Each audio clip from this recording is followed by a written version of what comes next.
Assalamualaikum warahmatullahi wabarakatuh. Selamat sore. Halo good people, bertemu lagi bersama saya Firda Diliza. Dan saya kali ini nggak sendirian. Saya ditemani oleh salah satu marketing dari Taif Property untuk menginformasikan maupun memberikan tips menarik seputar properti. Nah, kali ini langsung saja ya. Silakan Mas diperkenalkan dan juga jangan lupa disapa misalnya. Oke, terima kasih Mbak Firda. Assalamualaikum warahmatullahi wabarakatuh. Saya Reza, marketing dari Taif Property. Kali ini saya temani Mbak Firda mungkin menyampaikan beberapa properti. Informasi properti. Sepertinya Mas Reza ini baru pertama kali gitu ya good people. Jadi agak deg-degan gitu Iya, ya Mas Mbak. ya. Dari Deg-degan tadi kan sekali, grogi oh, sekali gitu ya. kayaknya ini. Langsung saja ya Mas ya. Mbak. Saya ini kemarin dapat pertanyaan dari beberapa warga masyarakat sekitar menanyakan ke saya, dan sedangkan saya ini nggak tahu sih sebenarnya, saya juga awam, makanya saya butuh penjelasan dari marketing yang lebih paham. Nah jadi gini Mas, tips membeli rumah bagi milenial di masa pandemi, mau pilih rumah inden atau RIDI gitu. Oke. Silakan Mas dijelaskan. Oke Mbak Firda. Jadi gini, memang di masa pandemi ini untuk masalah pembelian rumah itu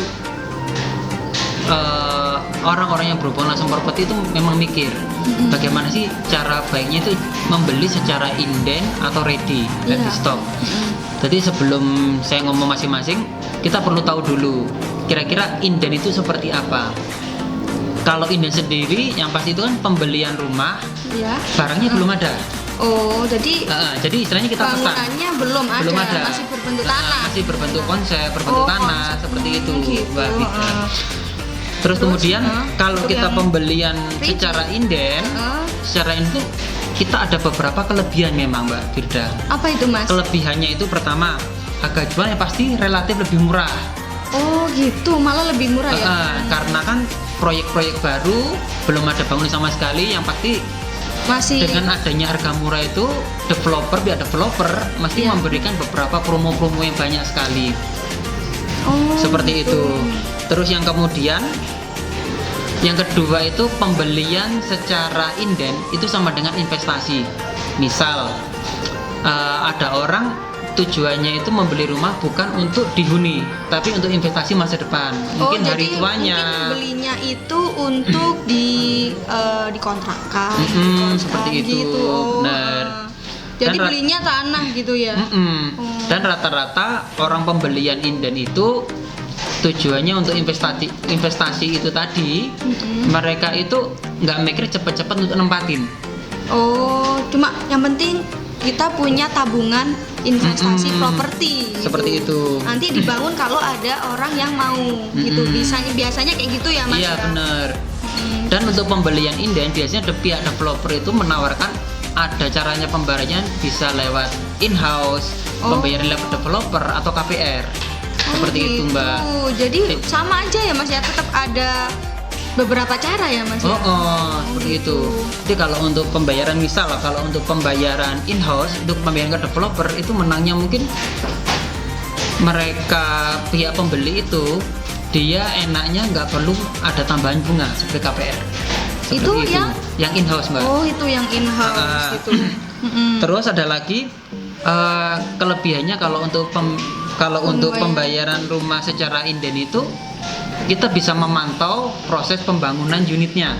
Oh jadi tahu progresnya Tahu gitu progresnya Mas ya? mulai dari awal sampai akhir. Jadi kita bisa ngecek juga bener langsung. ngecek seperti itu. Langsung cek lokasi gitu.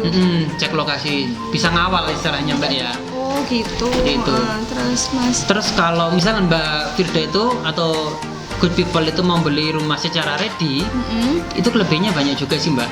Jadi kita harus tahu dulu nih kalau untuk pembelian secara ready developernya seperti apa. Kalau ready juga itu kira-kira itu kita kualitas bangunannya Mbak yang utama Mbak.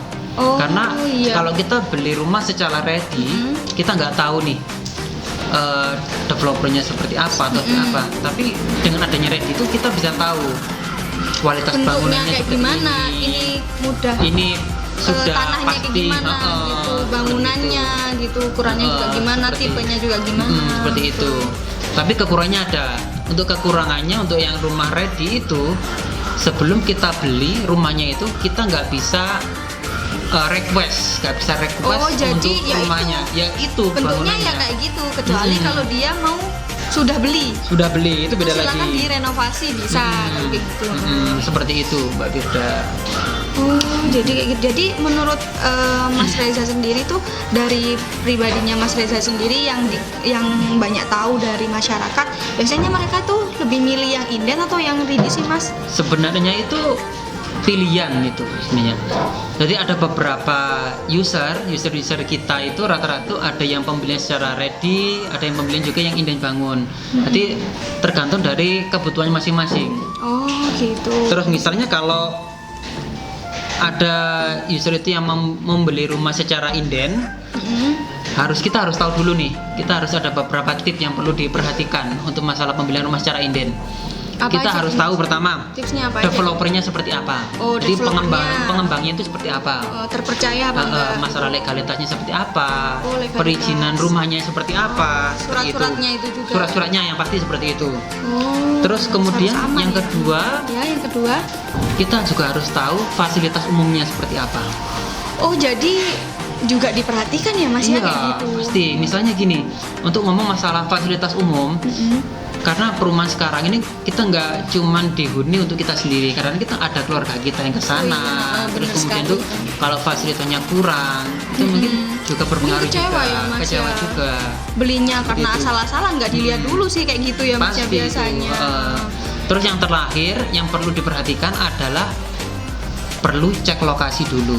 Oh, jadi Karena terus terang selama ini kan karena Online, kita karena sering online terus. online ya Karena pasti pandemi ya, Mas, ya. pandemi ini kita tetap harus cek lokasi. tetap ya harus ya, harus. Karena dengan cek lokasi kita bisa lebih yakin, oh lokasinya di sini, nanti bangunan rumah saya di sebelah sini, kapleng ini dan sebagainya. Seperti Oh, itu. gitu. Jadi juga penting ya, Mas, ya, cek Penting lokasi sekali Mas, ya. itu Mbak Firda. Kita pembelian secara impulse itu kita enaknya adalah biasanya ada beberapa nih contoh. Udah. Tapi kalau ada perantara telat sedikit pasti Biasanya ada ada denda. Seperti dan itu. itu ada DP-nya.